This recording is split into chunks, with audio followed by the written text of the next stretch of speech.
आप देख रहे हैं फियर 99। तो चलिए दोस्तों, बढ़ते हैं आज की कहानी की ओर। दोस्तों, मेरा नाम अशोक है और मैं मदुरई का रहने वाला हूँ। मैं आज आपको मेरे साथ घटित एक सच्ची घटना से अवगत करना चाहता हूँ। यह बात आज से 2 साल पहले की है। मैंने एक सरकारी परीक्षा का फॉर्म भरा था और मेरा परीक्षा केंद्र ऊटी आया था। किस्मत से मेरे 2 और दोस्तों का केंद्र भी ऊटी ही आया था। हालांकि परीक्षा केंद्र अलग अलग जगह था। अब हम तीनों दोस्तों ने ऊटी जाने के प्लान के बारे में सोचने लगे। परीक्षा का दिन रविवार था और हमको शनिवार को ही निकलना था। हम दोस्तों ने सोचा कि अगर हम शनिवार को ही चले जाएंगे तो हमें रात को किसी होटल में रुकना पड़ेगा और उसका कोई मतलब नहीं होगा। तो मेरे दोस्त पीयूष के पास कार थी और उसके कार में जाने की बात कही। हमने सोचा ये ज़्यादा बेहतर रहेगा, कार में सफ़र करना आसान होगा और अगले दिन ऊटी भी घूम लेंगे। अब हम तीनों दोस्त शनिवार शाम को खाना खाकर पीयूष के घर पहुंच गए। हम तीनों ने सोचा यहाँ से रात को 11 बजे निकलेंगे और सुबह 5-6 बजे तक पहुंच जाएंगे और हमारी परीक्षा का समय 9 बजे था। अब हम तीनों 11 बजे मदुरई से रवाना हो गए। हर स्टूडेंट की तरह परीक्षा तो एक बहाना था, लेकिन हमको तो ऊटी घूमना था। हमने कार में म्यूज़िक चला दिया और बातें करते हुए जा रहे थे।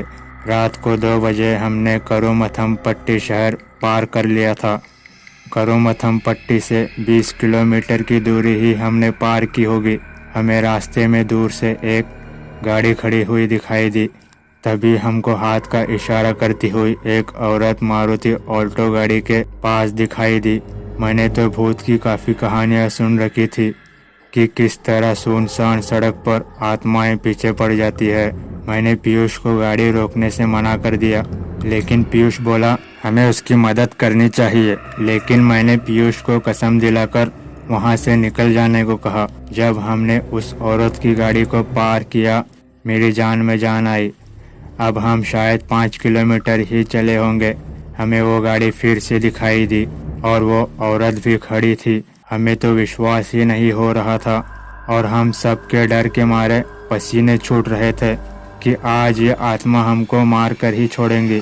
मैंने पीयूष को गाड़ी की गति बढ़ाने को कहा और उसने 120 से भी ज़्यादा स्पीड से गाड़ी भगाना शुरू कर दिया और हमने फिर उस गाड़ी को पार कर दिया। लेकिन अचानक आंखों के सामने अंधेरा छा जाता है और हमारी गाड़ी जाकर जोर से पेड़ से टकरा जाती है और सब गाड़ी से बाहर निकलते हैं और देखते हैं कि गाड़ी के सामने वाला एक साइड का हेडलाइट की तो बैंड बज चुकी है। तो पीयूष ने कहा कि अब क्या करें। इस पर मैंने बोला चलो भूतनी आए इससे पहले हम गाड़ी स्टार्ट करने की कोशिश करते हैं।